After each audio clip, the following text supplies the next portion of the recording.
Om Swastiastu, perkenalkan kami dari kelompok Loop Container dan kami akan mempresentasikan tentang hasil paper argumentatif kami yang berjudul Analisis Peluang dan Ancaman AI atau Artificial Intelligence terhadap dunia kedokteran. Selamat menyaksikan. Perkenalkan, nama saya Putri Dihananta Dewani dengan 3 NIM akhir 079. Seperti yang kita tahu pada saat ini, AI atau Artificial Intelligence mengalami perkembangan yang sangat cepat. Perkembangan tersebut tidak hanya terjadi pada dunia pendidikan, tetapi juga pada dunia kesehatan. Mungkin beberapa dari kalian ada yang merasa khawatir akan apakah AI dapat menggantikan profesi dokter di masa depan. Oleh karena itu, kami menyusun paper argumentatif yang berjudul Analisis Peluang dan Ancaman Artificial Intelligence atau AI terhadap dunia kedokteran. Jadi tujuan umum dari penyusunan paper argumentatif kami adalah untuk memberikan kalian gambaran terkait peluang dan ancaman apa yang dapat diberikan oleh perkembangan teknologi khususnya AI. Baik, perkenalkan saya Iputu Nandana Wiracana dengan 3 digit NIM terakhir 105, nomor urut 12. Kali ini saya akan membahas mengenai latar belakang mengapa kami mengkaji hal ini. Seperti yang kita tahu, saat ini perkembangan teknologi yang sangat cepat membawa perubahan di berbagai bidang kehidupan, termasuk bidang kesehatan. Salah satu yang sering menjadi perbincangan yaitu pemanfaatan artificial intelligence dalam dunia medis untuk berbagai tujuan, seperti merekam kondisi medis pasien, membaca dan menganalisis hasil radiologi dengan cepat, mendeteksi penyakit, dan masih banyak lagi. Meskipun penggunaan AI di dunia medis dapat meningkatkan kualitas pelayanan kesehatan masyarakat, serta mengurangi beban kerja tenaga kesehatan, namun timbul kekhawatiran akan artificial intelligence sebagai pengganti profesi dokter sepenuhnya. Oleh karena itu, alasan pembuatan paper argumentatif ini adalah untuk menganalisis secara objektif apa saja manfaat dan risiko penggunaan AI dalam dunia medis, menjelaskan profesi dokter sebagai peran sentral, serta memberikan solusi dalam menghadapi permasalahan penggunaan AI di dunia kedokteran. Sekian dari saya, terima kasih. Om Swastiastu. Nama saya Putri Yesha Yusra Devi Widastra dengan NIM 25025111108. Di sini saya izin menjelaskan mengenai latar belakang penggunaan AI di dunia kedokteran. Yang pertama adalah tentang sejarah perkembangan AI dalam kedokteran. AI pertama kali diperkenalkan di kedokteran sekitar tahun 1970-an lewat sistem pakar bernama MYCIN, yang bisa memberikan saran terapi untuk penyakit infeksi bakteri. Tetapi saat itu hanya sebatas teori saja karena keterbatasan teknologi. Baru setelah tahun 2000-an, dengan berkembangnya rekam medis elektronik dan juga machine learning, AI mulai dipakai di rumah sakit. Sekarang, AI dipakai secara nyata. Contohnya adalah IBM Watson for Oncology yang membantu dokter untuk menentukan rencana pengobatan kanker berdasarkan ribuan jurnal medis. Yang kedua, kenapa sih AI itu diperlukan di dunia medis? Jawabannya ada dua. Yang pertama adalah data medis yang sangat besar dan juga membutuhkan analisis yang cepat dan akurat. Bayangkan saja, setiap hari di rumah sakit menghasilkan ribuan data dari rekam medis, hasil lab, sampai pencitraan medis. Jika dianalisis secara manual, jelas lama dan juga bisa rawan error. AI bisa membantu kita untuk mengolah semua data tersebut secara cepat dan juga akurat. Contoh nyatanya adalah NHS di Inggris dipakai AI untuk menganalisis jutaan data pasien, sehingga bisa memprediksi kebutuhan perawatan darurat dan juga mengurangi antrean di rumah sakit. Yang ketiga adalah tentang penerapan AI dalam aspek medis. Di radiologi, AI dipakai buat analisis citra medis. Contohnya saja, Google DeepMind bisa mendeteksi kanker paru lewat CT scan lebih cepat daripada dokter spesialis. Di manajemen rumah sakit, Johns Hopkins Hospital di Amerika menggunakan AI untuk memantau pasien ICU secara real-time dan memprediksi kondisi kritis. Untuk pasien umum, ada chatbot seperti Babylon Health di Inggris atau ada Health di Jerman yang bisa menjawab pernyataan medis awal. Sementara di ruang operasi ada Da Vinci Surgical System atau robot bedah yang sudah dipakai di banyak negara untuk operasi jantung dan juga ginekologi dengan tingkat presisi yang sangat tinggi. Lalu ada sisi negatif AI dalam dunia kedokteran. Yang pertama adalah akurasi dan juga potensi kesalahan. AI sangat bergantung pada data yang digunakan untuk melatih algoritmanya. Jika datanya tidak lengkap, bias atau tidak mewakili semua populasi pasien, hasil diagnosisnya bisa salah. Yang kedua adalah keterbatasan dalam empati dan etika. AI hanya bisa menganalisis data tetapi tidak bisa memberikan empati, rasa peduli, atau komunikasi yang menenangkan pasien. Dalam pelayanan kesehatan, aspek psikologi sangat penting untuk kesembuhan pasien. Yang terakhir adalah kekhawatiran menggantikan peran dokter. Ada ketakutan AI akan menggantikan dokter, padahal AI seharusnya hanya menjadi alat bantu saja. Dokter tetap mempunyai peran penting utama karena melibatkan pertimbangan klinis, pengalaman, dan sentuhan manusia yang tidak bisa ditiru AI. Perkenalkan, saya Igus Yagung Yorsula Megiani dengan NIM 25025111022. Rumusan masalah dalam paper kami diantaranya 1. Apakah artificial intelligence dapat menggantikan dokter sepenuhnya? 2. Apakah dokter harus memanfaatkan artificial intelligence untuk menegakkan diagnosis? 3. Bagaimanakah seharusnya seorang dokter bersikap terhadap perkembangan teknologi, khususnya artificial intelligence yang semakin tidak dapat dipisahkan dari kehidupan belakangan ini? 4. Jika diposisikan sebagai seorang dokter, apakah artificial intelligence merupakan ancaman atau justru dijadikan peluang? Demikianlah rumusan masalah yang menjadi dasar pembahasan kelompok kami. Terima kasih. Nama saya Iputu Megawena dengan 3 digit NIM terakhir yaitu 196. Di sini saya akan membahas tentang tujuan penulisan mengapa kami membuat esai ini. Jadi, yang pertama itu adalah untuk mengetahui apakah AI bisa menggantikan dokter sepenuhnya. Dan yang kedua adalah untuk mencari tahu apakah AI ini bisa digunakan dokter dalam melakukan proses diagnosis pasien. Dan yang ketiga adalah untuk mengetahui bagaimana sikap seharusnya seorang dokter dalam menghadapi perkembangan teknologi, khususnya AI, yang belakangan ini semakin tidak bisa dipisahkan dari kehidupan. Dan yang keempat, yaitu yang terakhir, yaitu adalah untuk mencari tahu dan melihat sudut pandang penulis jika mereka menjadi dokter, apakah mereka melihat AI ini sebagai ancaman atau peluang. Sekian, terima kasih. Perkenalkan, nama saya Nanggu Bawasata Tamida dengan NIM 25025111107. Nah, di sini saya ingin memaparkan terkait manfaat penulisan paper ini, yaitu ada dua. Yang pertama dari segi akademis, yang kedua dari segi praktis. Nah, untuk dari segi akademis itu sendiri, paper ini diharapkan dapat menjadi sumber referensi dalam penulisan kajian mengenai pemanfaatan AI di bidang medis, serta diharapkan juga dapat menjadi sumber rujukan bagi penelitian maupun penulisan selanjutnya yang berkaitan dengan topik serupa. Lalu yang kedua, yaitu manfaat dari segi praktis. Paper ini dapat memberikan informasi yang objektif kepada para pembaca mengenai manfaat serta resiko dari perkembangan AI di dunia medis, sehingga para pembaca dapat menumbuhkan sikap bijaksana dalam menyikapi perkembangan teknologi, khususnya AI di bidang kedokteran. Perkenalkan, nama saya Niputu Kisha Meswari Putri Karsika dengan NIM 25025111012, dan saya bertugas untuk menjelaskan argumen utama. Sebelum masuk dalam rumusan masalah yang akan dibahas, jadi kita semua tahu di era digital ini, teknologi seperti kecerdasan buatan atau artificial intelligence sudah marak atau sudah sering digunakan oleh manusia. Kenapa? Karena AI ini membantu manusia untuk mengerjakan sebuah pekerjaan secara cepat, lebih efisien, dan juga hemat waktu, sehingga penggunaannya tidak terlepas dari kehidupan masyarakat. Namun hal tersebut jadinya menimbulkan pertanyaan, yaitu apakah AI bisa menggantikan manusia? Dan dalam konteks ini, apakah AI bisa menggantikan seorang dokter? Meskipun penerapan atau pemanfaatan AI dalam dunia kedokteran atau kesehatan ini sudah marak atau sering digunakan, tapi jika kita kembali ke pertanyaan sebelumnya, yaitu apakah AI bisa menggantikan seorang dokter, maka jawabannya tidak sepenuhnya. Mengapa? Karena kita harus tahu bahwa AI itu hanyalah sebagai alat pembantu dan bukan alat pengganti. Dan penjelasan mengapa AI itu tidak sepenuhnya bisa menggantikan dokter adalah di slide selanjutnya. Selain kita paham bahwa AI itu hanyalah alat pembantu dan bukan alat pengganti, kita juga harus memahami bahwa seorang dokter memiliki 3 hal ini. Yang pertama ada pengetahuan, keterampilan klinis, dan berkomunikasi atau cara berkomunikasi. AI bisa kita pastikan mempunyai pengetahuan dan bisa mengembangkan keterampilan klinis. Keterampilan klinis itu contohnya kita bisa lihat dari berita-berita dan foto atau video yang sudah beredar di sosial media. Seperti contohnya robot yang bisa melakukan prosedur pembedahan ataupun juga robot yang dikendalikan dari jarak jauh oleh seorang dokter. Itu juga merupakan salah satu pemanfaatan AI. Tetapi ada satu hal yang tidak dimiliki AI namun dimiliki dokter, yaitu cara berkomunikasi yang baik dengan benar. Berkomunikasi di sini tidak hanya antar tenaga kesehatan atau profesi kesehatan lainnya, tetapi juga komunikasi ke pasien, karena seorang dokter nantinya tentu saja bekerja untuk melayani pasien ataupun orang-orang yang membutuhkan. AI mungkin bisa memberikan respon, namun yang sampai sejauh ini kita ketahui AI hanya bisa memberikan positive feedbacks, tidak bisa memberikan feedbacks layaknya manusia memberikan feedbacks ke sesama manusia. Selain itu, manusia ketika berkomunikasi memiliki etika dan juga empati. AI tidak punya kedua hal tersebut. AI bisa saja secara belak-belakan memberikan feedbacks, tidak memandang perasaan ataupun hal lainnya. Namun jika kita berkomunikasi dengan manusia, tentunya kita menggunakan etika dan juga empati dalam komunikasi. Dan dalam konteks dokter, seorang dokter saat berkomunikasi dengan pasien ataupun tenaga kesehatan lainnya harus memiliki etika dan empati untuk membangun rasa saling percaya, rasa saling hormat, dan menghargai, apalagi saat menangani seorang pasien. Jadi itulah kenapa AI tidak bisa menggantikan dokter sepenuhnya. Baik, terima kasih. Sebelumnya perkenalkan, nama saya Sang Ayu Putri Gita Karisma Putri dengan NIM 25025111068. Sebelumnya, jika sudah terbahas bagaimana AI dapat membantu dalam dunia medis, sekarang yang mau saya bahas dan saya tekankan adalah hal-hal yang tidak dapat digantikan AI terhadap seorang dokter, yakni empati dan komunikasi. Dan tentunya ada tambahan, yakni secara langsung tanggung jawab seperti itu. Jadi seperti jika AI memberikan diagnosis yang cepat, kemudian terdapat suatu error atau kesalahan, malah lantas siapa yang akan bertanggung jawab seperti itu? Jadi tanggung jawab moral yang dimiliki oleh seorang dokter dalam mempertanggungjawabkan bagaimana pengobatan, terapi, dan sebagainya itu tidak dapat digantikan dan tidak dapat ditanggung oleh AI tersebut.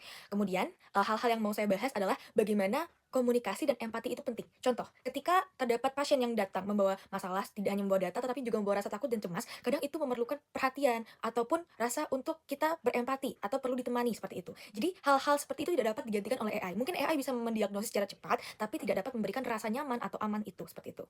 Dan kemudian, dari adanya komunikasi yang hangat dari dokter kepada pasien, itu akan membuat suatu hubungan emosional, yang tentu saja tidak akan dapat digantikan oleh mesin secanggih apapun. Jadi itu dia bagaimana AI dan dokter, jika kita bandingkan dengan istilah dapat menggantikan atau tidak ya, itu jelas saja tidak ya, karena ada hal-hal yang tidak dimiliki oleh AI di dokter tersebut. Yang ingin saya tekankan adalah dari segi perasaan dan juga bagaimana mempertanggungjawabkan moral dan juga cara berkomunikasinya. Perkenalkan, saya Wayan Gayatri Vitala Devi dengan NIM 25025111192. Di sini saya akan menjabarkan bukti yang mendukung argumen kami. Menurut penelitian yang dipublikasikan oleh National Library of Medicine pada tahun 2023 menggunakan pendekatan machine learning dan deep learning, AI terbukti dapat mendeteksi berbagai penyakit dengan tingkat akurasi yang tinggi. Penelitian ini menggambarkan tingkat akurasi AI yang beragam, seperti penyakit paru-paru menunjukkan tingkat akurasi 93 hingga 97,5% dan kanker kulit menunjukkan tingkat akurasi 90,1 hingga 91,85%. Sehingga dapat kita ketahui bahwa AI dapat digunakan sebagai alat untuk membantu diagnosis dan juga membuat prediksi. AI yang digunakan dengan benar dalam dunia kedokteran dapat membantu dokter melakukan pekerjaannya dengan lebih efisien. Sehingga banyak perusahaan kesehatan yang mulai mempelajari AI dan mengembangkannya pada layanan mereka. Dalam akun bidang kesehatan, investasi dan minat terhadap penerapan AI dalam menganalisis hasil foto medis telah meningkat menjadi 152 juta dolar pada tahun 2017, yang mana naik dari 80 juta dolar pada tahun 2016. Baik, perkenalkan saya Putu Kayana Sriman Putri dengan 3 digit terakhir 096. Jadi saya izin melanjutkan mengenai penjelasan tantangan dalam penggunaan AI khususnya di bidang kedokteran ataupun dalam bidang medis. Tantangan yang pertama itu keakuratan dan kapasitas data. Jadi AI itu membutuhkan data yang sangat besar dan juga akurat untuk bisa berfungsi dengan baik. Jadi tanpa adanya keberagaman data, AI itu bisa mengembangkan bias yang dimana nantinya berdampak pada diagnosis yang mungkin saja tidak akurat untuk semua kelompok pasien. Dan yang kedua itu ada privasi dan keamanan data. Jadi baik berupa privasi dokter maupun pasien itu melibatkan data kesehatan yang sangat sensitif. Jadi untuk menjaga privasi tersebut perlu dipastikan datanya itu aman dari tindak kebocoran ataupun penyalahgunaan yang merupakan tantangan hukum dan juga etika yang sangat serius di keadaan atau era global saat ini di mana AI digunakan secara masif. Kemudian di sini ada tantangan yang ketiga yaitu pengembangan itu memerlukan waktu yang lama. Jadi melatih model AI yang canggih dan juga AI yang sangat sensitif ataupun akurat itu memerlukan waktu yang sangat panjang, mulai dari pengumpulan data, kemudian pembersihan data hingga proses training ataupun validasi. Ini bisa memakan waktu dari berbulan-bulan bahkan bertahun-tahun. Kemudian tantangan yang terakhir atau tantangan yang keempat itu biaya yang sangat tinggi. Jadi mengembangkan AI itu juga sangat mahal karena biayanya itu mencakup dari pengadaan server, kemudian dengan apalagi dengan spesifikasi yang tinggi dan juga perlu adanya gaji untuk para ahli data itu sendiri dan juga lisensi dari perangkat lunak. Sehingga semua yang membuat adopsi AI di fasilitas kesehatan itu menjadi investasi yang sangat besar. Baik, sekian penjelasan dari saya. Sekian, terima kasih. Halo semuanya, perkenalkan nama saya Niputo Listiawati dengan NIM 25025111193. Di sini saya akan mengajak kalian untuk membahas terkait kontra argumen bahwasanya AI dapat menggantikan dokter. Banyak dari kita mungkin akan langsung menjawab bahwa AI tidak akan bisa menggantikan dokter, karena beranggapan bahwa sentuhan manusia, empati, dan intuisi dokter adalah hal yang tidak bisa digantikan oleh teknologi. Namun pada kali ini saya akan menantang argumen tersebut. Saya akan berargumen bahwa perkembangan AI saat ini sudah melampaui sekadar alat bantu. Itu akan dijabarkan oleh poin-poin berikut. Poin yang pertama yaitu akurasi dan kecepatan diagnostik. Seperti dalam dunia radiologi, AI mampu mendeteksi anomali seperti tumor pada hasil CT scan atau MRI dengan kecepatan dan ketelitian yang luar biasa, bahkan mengidentifikasi hal-hal yang mungkin terlewat oleh mata manusia. Ini bukan lagi soal membantu, melainkan melampaui kemampuan kita sebagai seorang dokter. Yang kedua, kemampuan memahami konteks. AI tidak lagi hanya menganalisis data, dengan data yang lengkap, AI bisa memberikan diagnosis yang jauh lebih akurat dan terstruktur dibandingkan seorang dokter. Terutama untuk kasus-kasus kompleks yang membutuhkan analisis data yang super besar. Bahkan beberapa program AI sudah dikembangkan untuk berinteraksi dan memberikan dukungan emosional yang besar kepada para pasien. Poin yang ketiga yaitu objektivitas mutlak. Berbeda dengan manusia yang bisa lelah dan membuat kesalahan, AI memproses data secara objektif dan konsisten. Diagnosis yang dihasilkan murni berdasarkan data statistik tanpa bias seringkali tidak disadari mampu dilakukan oleh AI. Lalu kesimpulannya, dokumen ini tidak menyatakan bahwa hubungan antara dokter dan pasien akan hilang sepenuhnya. Sentuhan manusia akan tetap penting, namun di masa depan, AI berpotensi untuk mengambil alih sebagian besar tugas analistik dan diagnostik. Ini akan membebaskan para dokter untuk fokus pada hal-hal yang benar-benar membutuhkan keahlian unik, seperti melakukan operasi yang rumit, membangun hubungan personal dengan pasien, dan hal-hal yang mampu tidak bisa digantikan oleh AI. Sekian dari saya, terima kasih. Halo semuanya, perkenalkan saya Mario Sutasi Tumorang dengan 3 NIM akhir 204. Pada kali ini saya akan menjelaskan tentang perkembangan AI dalam interaksi dengan pasien. Nah, seperti kita ketahui, perkembangan teknologi telah berkembang sangat pesat, terutama di bidang artificial intelligence atau yang disingkat dengan AI. Nah, kita biasanya mengetahui nih, AI itu kan bisa berkembang di bidang industri. Bukan itu saja, AI juga bisa berkembang di bidang kesehatan. Seperti contoh, pada saat seorang pasien, dia mungkin merasakan gejala sesuatu. Untuk itu, dia mungkin saja malas nih untuk Kedokter ini bisa saja menggunakan prompt atau chatbot dengan AI, yaitu menanyakan gejalanya seperti apa. Nah, AI itu pun sudah bisa menjawabnya dengan sangat jelas dan juga sangat tepat. Untuk itu, dari situlah kita bisa mengetahui bahwa teknologi bisa berkembang sangat cepat, baik itu dari sektor bidang apapun. Nah, khususnya kita, terlebih calon kesehatan di masa depan, yaitu dokter, kita harus bijak dalam menggunakan AI. Kita tidak dilarang untuk menggunakan AI, tapi kita harus bijak menggunakan AI, dan terutama kita jangan dikendalikan oleh AI, seperti kita sudah malas dalam mengerjakan tugas, menggunakan kemampuan kita sendiri. Terlebih-lebih kita juga mau menggunakan AI untuk mengerjakan tugas kita. Jadi dari situlah kita harus bijak-bijak dalam menggunakan AI. Inilah sekian dari saya, terima kasih. Selanjutnya, kita akan membahas tentang peluang AI di masa depan bersama saya, Nilo Komang Cikawidisari dengan NIM 250251149 dengan nomor urut 3. Dalam bagian kali ini, saya membaginya menjadi 3 subpoin besar. Yang pertama yaitu tentang peluang AI sebagai asisten kesehatan virtual yang dapat melayani pasien 24/7. Tentunya, sebagai seorang remaja, sebagai seorang Gen Z nih, kita tidak bisa lupa, atau kita mungkin pasti udah sangat familiar dengan kata 24/7. Nah, kita juga sebagai seorang manusia, kita tidak dapat mengetahui kapan kita akan dilanda musibah seperti sakit dan lain sebagainya. Nah, AI ini sangat berpeluang untuk bisa menjadi asisten kesehatan virtual kita. Karena apa? Karena ia bersifat fleksibel. Misalkan pada malam hari kita merasa tidak enak badan, atau kita merasa mungkin sesak nafas saat malam hari, tapi kita tidak sempat untuk ke dokter misalkan, karena mungkin tidak ada yang antar atau sudah terlalu larut malam. Nah, kita bisa untuk menggunakan AI ini sebagai tools pertama kita untuk bisa mengetahui penanganan secepatnya atau penanganan dini yang dapat kita lakukan yang disarankan oleh AI, karena AI ini bersifatnya fleksibel. Walaupun kita aksesnya pada pagi, siang, malam, atau dini hari pun, AI akan bisa tetap menjawabnya dan bisa memberikan solusi kita tepat pada hari itu juga. Poin yang kedua, yaitu AI dapat meningkatkan identifikasi dini berbagai penyakit serius. Nah, tentunya kita pastinya memiliki riwayat-riwayat penyakit yang sudah mungkin bisa dibilang berkelanjutan. Dan mungkin kita juga sering mengalami sebuah penyakit atau musibah penyakit yang kita rasakan itu seperti tidak sembuh-sembuh nih ya. Nah, sudah berobat, tapi masih saja seperti itu. Kita juga sudah minum vitamin, tapi kita masih juga mengalami gejala seperti itu. Nah, kita bisa bertanya kepada AI, kira-kira saya sudah mengalami gejala ini sudah sekian hari, kira-kira apa ya? Jadi sebelum kita dapat ke dokter, kita bisa mendeteksi terlebih dahulu nih, mendeteksi secara dini kira-kira sebenarnya saya sakit apa nih ya. Ketika kita sudah mendapatkan jawaban, kita baru bisa untuk bertanya kepada dokter apakah benar tidak hasil diagnosa dari AI ini, karena AI ini tuh pun membantu dalam diagnosa dini di berbagai penyakit serius. Kita mungkin bisa mengantisipasi adanya penyakit serius tersebut. Kemudian yang ketiga, yaitu AI memiliki keunggulan memproses data secara objektif dan konsisten tanpa bias manusia, sehingga berpotensi mengurangi kesalahan diagnosis akibat faktor kelelahan atau subjektivitas dokter. Nah, ini sudah jelas ya bahwasanya AI itu sangat objektif ya, karena dia menerima berbagai sumber yang ada di internet, kemudian ia pelajari, kemudian ia akan terapkan ketika ada orang yang bertanya kepada dia. Nah, tentunya ini sangat mengurangi subjektivitas, apalagi kelelahan, karena itu manusiawi ya, sebagai seorang dokter pasti pada saatnya akan kelelahan dan lain sebagainya. Nah, AI ini dia itu memiliki peluang untuk mencegah adanya subjektivitas dan kesalahan diagnosis. Nah, seperti itu. Jadi AI ini sangat berpeluang besar di dunia kesehatan nantinya di masa depan. Kita tidak bisa muluk-muluk bahwasanya AI pun memiliki dampak yang sungguh luar biasa positif di masa depan. Sekian dari saya, terima kasih. Baik, sekarang kita sudah sampai pada bagian terakhir, yaitu bagian kesimpulan. Sebelumnya, perkenalkan nama saya, Ana Agung Kailani Cananda Gopa dengan NIM di belakang 241. Jadi, berdasarkan analisis yang telah didapatkan, bisa kita simpulkan bahwa kehadiran Artificial Intelligence, atau sering disebut AI, di dunia medis mempunyai dua sisi. Di satu sisi, AI membuka peluang transformasi besar. Dengan kemampuannya menganalisis data dalam jumlah sangat besar, AI bisa membantu diagnosis lebih cepat, akurat, bahkan untuk penyakit yang kompleks.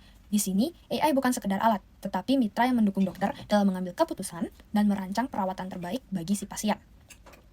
Namun, di sisi lain, ada kontra, ada tantangan yang harus kita waspadai. Misalnya, kekhawatiran berkurangnya hubungan personal antara dokter dan pasien, isu empati yang tidak bisa digantikan oleh mesin, risiko kebocoran data pasien, hingga potensi bias algoritma. Karena itulah, masa depan yang lebih realistis bukan untuk menggantikan dokter, melainkan kolaborasi. AI hadir hanya untuk melengkapi, sementara dokter tetap berperan sebagai pengambil keputusan yang bijaksana, penuh empati, sekaligus penuntun pasien dalam sistem kesehatan yang semakin kompleks.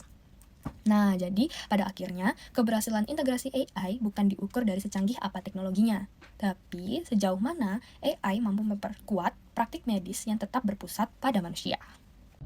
Halo, nama saya Karipin Prajosa Putri dari kelompok 17 dengan NIM 25025111145. Di sini saya akan menjelaskan tentang saran dari kelompok kami. Saran yang pertama adalah integrasi pembelajaran. Di era digital saat ini, dunia kedokteran tentunya tidak bisa lepas dari teknologi. Karena itu, kurikulum harus menambahkan modul tentang kecerdasan buatan, etika data, dan juga cara menafsirkan hasil dari algoritma. Dengan begitu, calon dokter tidak hanya diajarkan menjadi pengguna teknologi, tetapi juga mampu mengkritisi dan menilai apakah teknologi tersebut benar-benar bermanfaat serta aman bagi pasien. Jadi mereka bisa lebih bijak dalam mengambil keputusan medis. Yang kedua adalah penguatan soft skill. Meskipun teknologi sekarang semakin canggih, ada hal-hal yang tidak bisa digantikan mesin, yaitu sisi kemanusiaan. Disinilah pentingnya penguatan soft skill, seperti empati, kemampuan berkomunikasi, kerjasama tim, dan penalaran etis. Soft skill ini menjadi pembeda utama antara dokter dan mesin. Seorang dokter tidak hanya memberi terapi, tetapi juga hadir untuk memahami perasaan pasien, memberi dukungan, dan memastikan pelayanan tetap manusiawi di tengah-tengah kemajuan dari teknologi. Sekian dari saya, terima kasih. Perkenalkan, nama saya Aulia Ramadhani Budi Putri dengan NIM 250-251-1150. Pada kesempatan kali ini, saya ingin melanjutkan pembahasan mengenai saran untuk lebih siap menghadapi era AI di dunia kedokteran. Yang ketiga, aturan yang fleksibel dan tegas. Kita tahu sendiri bahwa AI itu memiliki potensi besar di bidang kesehatan. Tetapi, supaya penggunaan AI ini lebih aman, perlu ada aturan yang jelas terkait penggunaan AI. Untuk membuat aturan tersebut, ada 3 hal penting yang harus kita perhatikan. Yang pertama, akurasi. Yang berarti, hasil dari AI itu harus akurat dan dapat dipertanggungjawabkan. Jangan sampai AI memberikan informasi yang keliru yang dapat berisiko bagi pasien. Yang kedua, akuntabilitas, yaitu harus ada aturan yang jelas terkait siapa yang akan bertanggung jawab apabila terjadi kesalahan pada AI. Dan yang ketiga adalah privasi, yaitu menyangkut keamanan data pasien, karena data medis itu sifatnya adalah rahasia. Dengan aturan yang kuat, tetapi tetap fleksibel, kita tetap bisa mengikuti perkembangan teknologi tanpa mengorbankan keselamatan pasien. Yang keempat adalah terbuka dan adaptif. Selain aturan yang jelas, sikap kita sebagai seorang dokter merupakan hal yang tidak kalah penting. Kita harus membiasakan diri untuk terbuka dan siap untuk terus belajar. AI itu bukan hanya untuk digunakan, tetapi juga untuk dikembangkan. Jika kita sebagai tenaga medis bisa ikut berkontribusi, memberi masukan terhadap AI yang dibuat akan lebih sesuai dengan kondisi di lapangan. Namun, dalam proses tersebut, nilai kemanusiaan tetap menjadi pegangan utama kita. Yang berarti, meskipun AI itu bisa sangat-sangat canggih, penggunaan AI harus tetap mempertimbangkan etika medis, rasa empati, dan kebutuhan nyata pasien. Demikianlah sekiranya hal yang dapat kami presentasikan. Terima kasih banyak atas waktu dan perhatiannya. Saya tutup dengan para mesanti. Om Santi Santi Santi Om.